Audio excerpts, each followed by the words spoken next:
நான் நிறையா படங்கள் பார்க்குறேன், நிறையா நல்ல படங்கள் எடுத்திருக்காங்க, நிறையா நல்ல இயக்குநர்கள் உருவாகியிருக்காங்க. தங்கலான் பார்க்கும்போது நான் ரஞ்சித்துக்கு ஃபோன் பண்ணி அவ்வளவு பேசினேன் அந்த உழைப்பை பற்றி. ஆனால் ஒரு கடந்த 10 வருஷத்தில் ஒரு கதைக்குள்ளே இவ்வளவு இன்வால்வ் ஆகி இவ்வளவு கேரக்டர்ஸை அவ்வளவு இயல்பாக உருவாக்கி ஒவ்வொரு கேரக்டரையும் உயிரோட்டமாக மாற்றி நம்மளை நம்ப வச்சு அந்த கிராமத்துக்குள்ளே நம்மளே உள்ளே போக வைக்கிறதுக்கு அந்த மீரா கதிரோட உழைப்பு வந்து ஹாட்ஸ் ஆஃப். அவ்வளவு உழைச்சிருக்காரு அந்த படத்துக்கு. ஒவ்வொரு ஃப்ரேம்லையும் உழைச்சிருக்காரு. ஒவ்வொரு ஃப்ரேம் நம்ம வந்து சில படங்கள் பார்ப்போம், ஒரு 10 சீன் நல்லா பண்ணியிருப்பாங்க, ஒரு 5 சீன் நல்லா பண்ணியிருப்பாங்க, பட்ஜெட்லேயும் சொல்லுவாங்க 5 சீன் நல்லா எடுங்க சார், மிச்சம்லாம் சுருட்டிருங்கம்பாங்க. ஆனால் அப்படி சினிமா நமக்கு எடுக்க தெரியாது. ஆனால் அதை தாண்டி மீரா கதிரவனோட படங்களில் இது வந்து த பீக், அவரோட பெஸ்ட் ஃபிலிம் அப்படின்னா இதுக்கு மேலே அவர் இன்னொரு படம் எடுக்கணும், அது எனக்கு ஆசை தான்.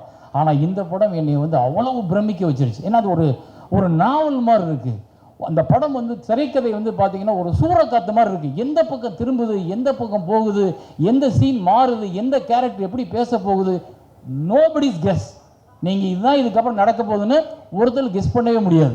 அந்த அளவுக்காக ஸ்க்ரீன் பிளேயில் நம்ம நினைப்போம் இதுதான் வரப்போகுது அப்படின்னு. ஆனால் வேற ஒன்று வரும். ஆனால் அதை நம்ம நினச்சதை விட பிரமாதமாக இருக்கும். அவங்க பேசுகிற டயலாக்ல இருந்து ஒன்று பிரமாதமாக இருக்கும். இந்த படம் வந்து ஒரு வாழ்வியல், 30 வருஷ வாழ்வியலில் ஒரு மனிதன் 30 வருஷத்துக்கு முன்னாடி எங்கே இருந்தான், 30 வருஷத்துக்கு அப்புறம் இங்கே இருக்கான். 30 வருஷத்துக்கு முன்னாடி ஒரு ஆணிடம் ஒரு பெண் எதை பேச தயங்கினால் அது ஒரு 30 வருஷத்துக்கு அப்புறம் அந்த ஆண்கிட்ட அந்த பெண் எதை தைரியமாக பேசுகிறா. அதுக்கான காரணம் படிப்பு, பொருளாதாரம், முன்னேற்றம். இது எல்லாம் ஒரு மக்களை வந்து எந்த இடத்துல வளர்த்துருக்கு. பெண் உரிமைன்னு பேசுகிறோம், பெண் உரிமையை கொடுக்கறது இல்லை. பெண்கள் இப்போ அதுவாக எடுத்துக்க ஆரம்பிச்சுக்கிட்டாங்க, அவங்களே பேசுகிறாங்க. எனக்கு கடைசியில் அந்த பெண் பேசும்போது நீ எனக்காக ஏன் பேசலை அப்படின்னு கேட்பா. கைத்தட்டிட்டேன் அறியாமல். ஏன்னா ஒரு பெண் அந்த அந்த பேசுகிற சுதந்திரத்தை அவர் பேசியிருக்காரு. அப்புறம் ஒரு சமூக மாற்றத்தில் ஒரு 30 வருஷத்துக்கு முன்னாடி நம்ம வாழ்வில் எங்கே இருந்துச்சு, நம்ம கிராமம் எங்கே இருந்துச்சு, வெளிநாடுகள் போகிறது குற்றம்னு சொல்கிறோம். ஆனால் வெளிநாடு போய் தான் பிழைக்கணுமா, நம்ம ஊரில் பிழைக்க முடியாதான்னு பேசுகிறோம். ஆனால் வெளிநாடு போகும்போது அங்கேருந்து வர்ற பொருளாதாரம் நம்ம நாட்டை, நம்ம படிப்பை, நம்ம வாழ்க்கையை எப்படி மாற்றிருக்கு, எவ்வளோ தூரம் இது வந்து நம்மளை வேற ஆளாக வேற ஒரு உலகமாக கொண்டு வந்துருச்சு அப்படின்றத ஒரு அழகாக பதிவு பண்ணியிருக்காரு. ஒரு ஷாட்டு பார்க்குறேன், ஒரு டாப்பாங்கில் வச்சுருக்காரு, எல்லாம் ஓட்டு வீடாக இருக்குது. அப்புறம் 30 வருஷம் கழிச்சு உள்ள ஷாட்டை கொண்டு வர்றாரு, அது ஒரு டாப்பாங்கில் வச்சுருக்காரு, ஓடுகளே இல்லை, எல்லாம் மொட்டை மாடி வீடுகளாக இருக்குது. எங்கே மாறி இருக்கு இந்த சமூகம் அப்படின்றத அவ்வளோ அழகாக உள்ளுக்குள்ள கட்டமைப்பில் கொண்டு வந்திருக்காரு. இதுக்குள்ளே நடிச்சிருக்க ஒவ்வொருத்தரும் அது கஸ்தூரிராஜா சார் மட்டும்தான் நமக்கு தெரிஞ்சவராக இருக்கார். மிச்சம் எல்லாருமே ஏதோ ஒரு முஸ்லீம் குடும்பத்துக்குள்ளே நம்ம உள்ளே போனது மாதிரியே இருக்குது. ஆனால் ஒரு 10 நிமிஷத்துக்கு அப்புறம் கஸ்தூரிராஜா சார் உள்ளுக்குள்ளே அந்த கதைக்குள்ளே போய் அந்த கேரக்டராகவே அவர் பேசுகிற விஷயம், நடக்கிற விஷயம், அவர் நைட்டு பூரா அவர் 11 மணிக்கு ஃபோன் பண்ணி தொந்தரவு பண்ணேன். நான் இன்னும் 11 மணிக்கு ஃபோன் பண்ணி கிட்டத்தட்ட அரை மணி நேரம், சார் தப்பாக எடுத்துக்காதீங்க, நீங்கள் தூங்கினாலும் கொஞ்சம் நேரம் முடிச்சிருங்க, நான் உங்கள்கிட்ட பேசணும் அப்படின்னு சொன்னால் அவர் இப்போ வந்து சொல்கிறார், நீங்கள் நைட்டு தூக்கத்தை கெடுத்து இன்னும் தூக்கம் வரலைன்றார். அந்த அளவுக்கு ஒவ்வொரு கதாபாத்திரங்களும் அவ்வளவு சிறப்பாக இருக்குது. ரொம்ப எனக்கு ஏன் அவ்வளோ சந்தோஷம்னா, ரொம்ப வருஷம் ஆச்சு இப்படி ஒரு படம் பார்த்து, ரொம்ப வருஷம் ஆச்சு ஒரு டைரக்டர் இப்படி மெனக்கெட்டுருக்காண்டான்னு பார்த்து. இந்த டைரக்டர் மெனக்கட்டதுக்காக இல்லை, இங்கே வந்து நிற்கணும், இந்த படம் என்ன ஆனாலும் தோளில் நம்மளும் சேர்ந்து சுமக்கணும். இந்த மாதிரி படங்கள் ஜெயிக்கும் போது தான் நல்ல சினிமாக்கள் மீண்டும் வர ஆரம்பிக்கும். நம்மளோட வாழ்க்கை பற்றி, நம்மளோட வாழ்வியலில் உள்ள பிரச்சனைகள் பற்றி, ஒரு பிரச்சனையை எப்படி சினிமா பேசணும், அதுக்காக கமர்ஷியல் சினிமா வேணாம்லாம் நான் சொல்லலை, அந்த இடத்துக்கே நான் போகலை. ஆனால் இந்த மாதிரி சினிமாக்கள் நம்மளை ஒழுங்குபடுத்தும், நம்மை உணர வைக்கும், நம்ம வாழ்க்கை எதுன்னு சொல்ல வைக்கும், நம்ம வாழ்க்கையில் எங்கே நிற்கிறோம்னு சொல்ல வைக்கும். கடைசியில் ஒரு டைலாக் வரும், 4 சுவர் இருக்க வீடு தான் வாழ்க்கைன்னு யார் சொன்னா அப்படின்னு.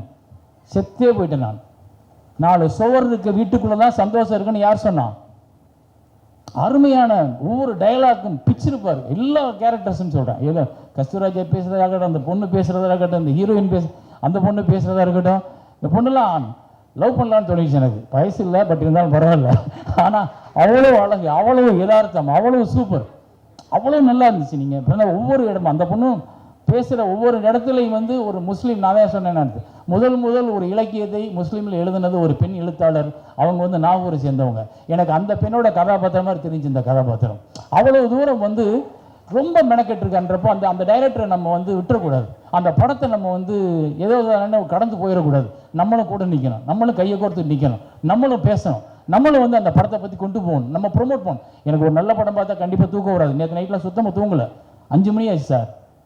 மண்டைகளை நானாக பேசிகிட்டே இருக்கேன். இது எப்படி நிகழ்ந்ததுன்னு. அதுக்கு என்னென்னா ஒருத்தனோட சினிமா மேலே இருக்கிற வெறி, சினிமாவை வந்து அவன் நேசிக்கிற வெறி, அவன் ஒவ்வொருத்தட்டையும் வேலை வாங்கியிருக்க விதம். சாம்சிஎஸ் எங்கே வாட்ஸ்அப் சூப்பராக இருக்குது உங்கள் மியூசிக். அந்த படத்துக்கு அவ்வளோ உயிரோட்டம் உங்களால் தான் கிடச்சிருக்கு. ஏன்னா அவங்க எல்லாம் உருவாக்கிட்டாங்க. ஒரு படத்துக்கு ரீரிகார்டிங் எவ்வளோ முக்கியன்றது உங்கள் இந்த படத்தை பார்த்தா நிறைய பேருக்கு புரிஞ்சுப்பாங்க. ஏன்னா அந்த பாட்டெல்லாம் எக்ஸலண்ட், எல்லா பாட்டுமே. இந்த படம் வந்து எல்லாருக்கும் சிறந்த படமாக இருக்கும், எல்லாருக்கும் பிடிச்ச படமாக இருக்கும், எல்லாரும் இந்த படத்தை பாராட்டுவாங்க. நான் குறிப்பாக வேண்டிக்கிறது, இந்த படத்தை ரிலீஸ் ஆனதுக்கப்புறம் நம்ம விமர்சனம் அப்படின்னு வரும் பொழுது நியாயமான உண்மையான ஒரு நல்ல சினிமாவை ஒரு உலக மக்களுக்கு கொண்டு போய் சேர்க்கணும்னு நினச்சா ஆனந்த விகடன் மாதிரியான பத்திரிகைகள் 65க்கு மேல் இந்த படத்தை கொடுத்தே ஆகணும், 65க்கு மேலே கொடுத்தே ஆகணும். அந்த அளவுக்கு இந்த படம் இருக்குது.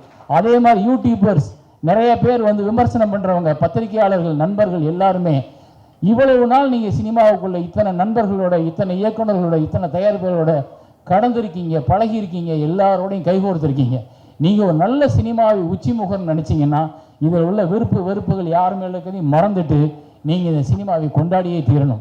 விமர்சனங்கள் பண்ணும் பொழுது நீங்கள் கொண்டாடுறது தான் இந்த திரைப்படம் இருக்குது, இந்த திரைப்படம் மக்கள்கிட்ட போய் சேரும். இது வந்து ஒரு ஹீரோக்கள் இருக்கிற, ஒரு அறிமுகமான ஆட்கள் இருக்கிற படங்கள் இல்லை. அதனால் எல்லாம் புதுசுன்றப்போ ஒரு போஸ்டரை பார்த்தோன்னா நம்மளால் என்ன பண்ணுவாங்கன்னா, இது ஒரு முஸ்லீம் கலாச்சாரம் உள்ள படம், எல்லாம் புதுசாக இருக்காங்க அப்படின்னு நினைப்பாங்க.